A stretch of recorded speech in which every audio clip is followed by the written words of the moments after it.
The Mystery of the Golden Blossom by Samael Aun Weor. Chapter 1. Sexual Magic. Magic, according to Novalis, is the art of consciously influencing the interior world. It is written with burning coals in the extraordinary book of life that the ardent love between man and woman works magically. Hermes Trismegistus, thrice great god, Ibis of Thoth, said in his emerald tablet, "I give you love in which is contained supreme wisdom." All of us possess some electrical and magnetic forces within, and, just like a magnet, we exert a force of attraction and repulsion. Between lovers, that magnetic force is particularly powerful, and its action has a far-reaching effect. Sexual magic, the Sahaja Maithuna, between husband and wife, is based on polar properties, which certainly have their potential element in sex. It is not hormones or vitamins that are required for life, but authentic feelings of you and I, hence the interchange of the most selective, affective, and erotic faculties between man and woman. The medieval asceticism of the past age of Pisces rejected sex, characterizing it as taboo or as a sin. The new revolutionary asceticism of Aquarius is based on sex. It is clear that in the mysteries of the lingam yoni is found the key to all power. From this intelligent combination of sexual yearning and spiritual enthusiasm arises, as if by enchantment, the magic consciousness. A wise author said, "Sexual magic leads to the unity of the soul and sensuality, in other words, living sexually." Sexuality loses its suspicious, scornful character, which is only observed in secrecy and with a certain confessed shame. On the contrary, it is placed at the service of a marvelous rejoicing of life, permeated by it and elevated to a component of the affirmation of existence, which happily assures the equilibrium of free personality.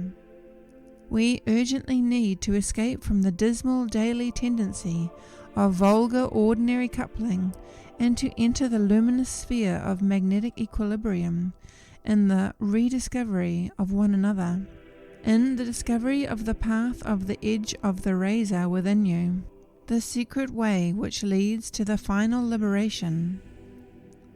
Only when we know and use the laws of magnetism between bodies and souls will all the words spoken about love, sex, and sexuality cease to be transitory, senseless images, myths that vanish with the light.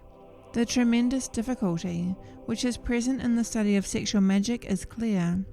It is not easy to demonstrate sexual yoga, the Maithuna, as learnable and visible with its control on the most delicate nervous currents and the multiple subconscious, infraconscious, and unconscious influences over the soul. Let us talk clearly and in plain language. The subject of sexual yoga is a matter for direct and intimate experimentation, something very personal. It is essential in sexual magic to renounce bestial concupiscence for the sake of spirituality if we truly want to find Arianda's thread of ascension, the auric twine that will take us from darkness to light, from death to immortality. A great philosopher whose name I will not mention said, "If the authentic procreative energies of both souls and spirit are situated in the depths of our consciousness, then we precisely encounter in the sympathetic nervous system the mediator and guide to internal reality, with its radiating network of sensitive ganglia, which not only influences the organs of the soul but also governs, directs, and controls the most important centers in the interior of the body. It guides in the same mysterious manner the marvel of conception until the birth of a new being, as well as the phenomena of the heart, kidneys, suprarenal capsules, generative glands, etc. On the other hand, The sympathetic nervous system, with all its sensitivity and spirituality, in the rhythms of life, as the authentic spiritist creator of the body, attempts to balance all subordinate psychic and physical elements in the rhythm of the universe through the direction of molecular currents and the crystallization of cosmic rays.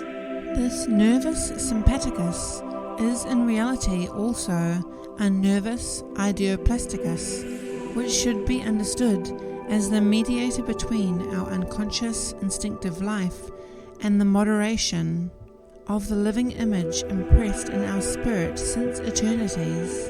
It is the great balancer which can pacify and reconcile the perpetual polarity in the rising and setting of the soul's sun, in the manifestations of black and white, love and hate, God and devil, exaltation and discouragement.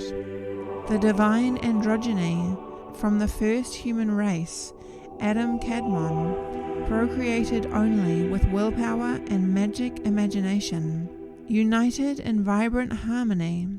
The ancient sages of the Kabbalah affirmed that such volitional and imaginative potential was lost by the fall into sin.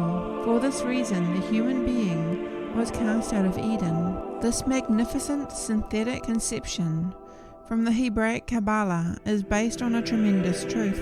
This being so, it is the precise function of sexual magic to re-establish that divine original unity of paradisic androgyny within ourselves. A certain sage empathetically stated the following: the work of sexual magic transfigures the body and brings about an ideal accentuation of the sexual within the soul. For this reason, only those beings who try to overcome the dual dilemma between the world of the soul and that of the senses are capable of sexual magic. Those beings who are endowed with innermost wakefulness, those who are absolutely free from any kind of hypocrisy, sanctimony, negation, or devaluation of life.